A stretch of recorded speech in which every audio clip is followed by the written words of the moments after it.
sun is setting. It's a gorgeous evening, and I really appreciate everyone being here tonight. Good evening for those in the back. We are going to get started. Thank you. Thank you guys so much for being a part of this. This is our 9th annual event, and I really appreciate being able to hold this every year for the unfortunate tragedies that people have faced in their lives. This year, I am going to have Sam Klein. He is going to do our remembrance ceremony and prayer and talk. So, without further ado, Sam Klein.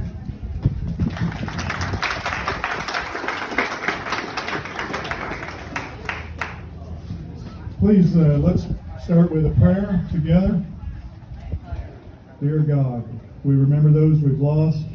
We remember with kindness and loving hearts the memory of those we've lost. And the bad things are behind us now. The memories are good, they're loving, they're kind. And we thank you for the blessing of those that we've cared so much for. Dear God, bless this event tonight. Give us energy to run the full 5 miles. And most of all, give us hearts of kindness and love and fellowship. Thank you for this beautiful evening. Amen.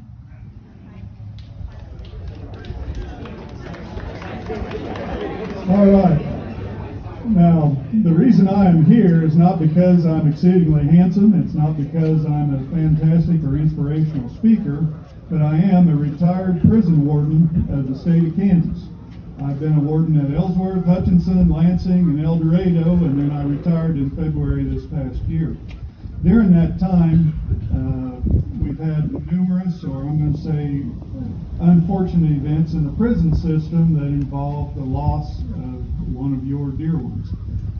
Many times people think that prison wardens are harsh and cruel and ugly and corrupt, and if you watch too many movies, that's the impression you get.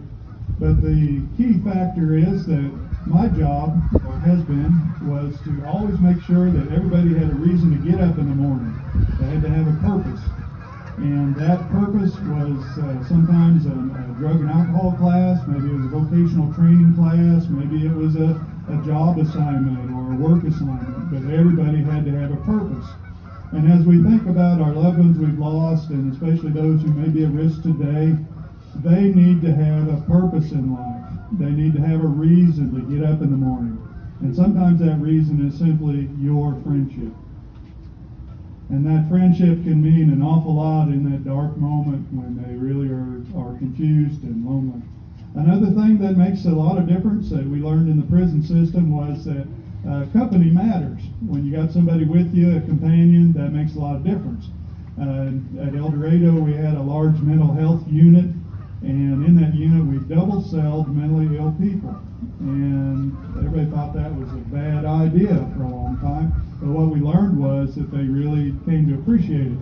And with some vetting, with some common sense, why obviously we had to be careful who we put together, but it did work. And in many cases, that was a lifeline for somebody who otherwise had quite a history. So that's one example of a strategy that we used in the prison system. Another one that I really believe in is to soften the culture. Okay, and there's a couple ways to do that. One is called a dog. And I don't know how many of you are pet lovers, but I certainly am. And if you've got a dog in your life and a reason to get up so that dog can lick your face or go outside to do his business or whatever it is, but a dog, an animal, a pet, can do so much to relieve the interior depression and anxieties that come along with these kind of issues. So I really would encourage, be a friend. In prison, there's a thing where if I give orders, then I'm an authoritarian tyrant. If I give orders, if I make demands, but if I can get the same result by asking questions, would you help me? Do you know what makes this work? How do I get that to not mess up so often? Boy, I'm lost. Can you help me? And questions help us become, we're needy, okay? And people automatically respond to helpfulness, okay? convicted felon that's doing life sentence for murder and heinous things, a lot of times that individual will respond better to a question, would you help me, than an order.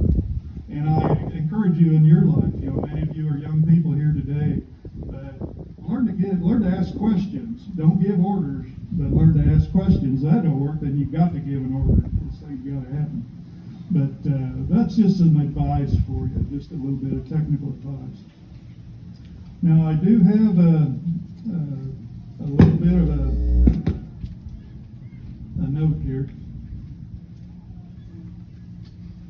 All right, we are about to begin a 5-mile run, and I see that there are many young athletes in this room or in this shelter building tonight, and it's obvious that the race is on. Okay? And I expect the wrestlers in the room to do really well. I think we got a crew of wrestlers over here. I can see them leading the pack coming back. So, anyway, with that said, I want to thank you for a wonderful evening. You've got beautiful weather, and this is 9 years that this event's been going on. I want to thank Holly for inviting me here tonight. But especially, I want you to remember this: as people, your job is to be good, you're to be kind, and let's take care of one another. And the world we live in is a difficult place. Can anybody disagree with that? We've all got anxieties and worries and fears. And the one that I would really caution you on, especially young people, is remember to control your finances. If you're upside down in debt, that's the trigger for an awful lot of other things in your life that are just going to be miserable in years to come.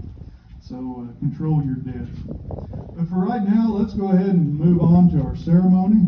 And for many of you, this is a very important time. And Holly, you want me to do that? Okay. What are we doing exactly? Okay. Together, let's take a deep breath and have a moment of silence. And we want to remember the individual we lost.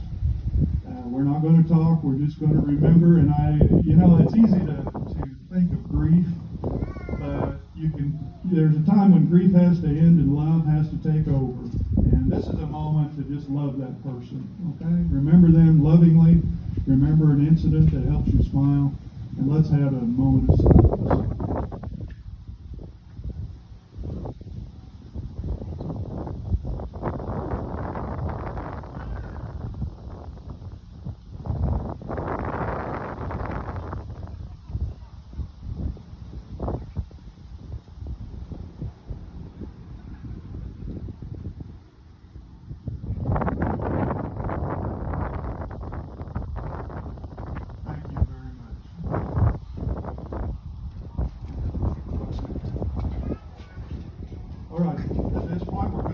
Drum ceremony, and here's Holly. All right, well, this is John Hentings, and he owns Rhythm Vikings, and so he's been a huge part of my task force in all the years it's been in process. He has drums, and so we do a warm-up activity, so I'm going to turn it over to John. Thank you, Holly. Thank you for your words. Now time to have a little bit of fun.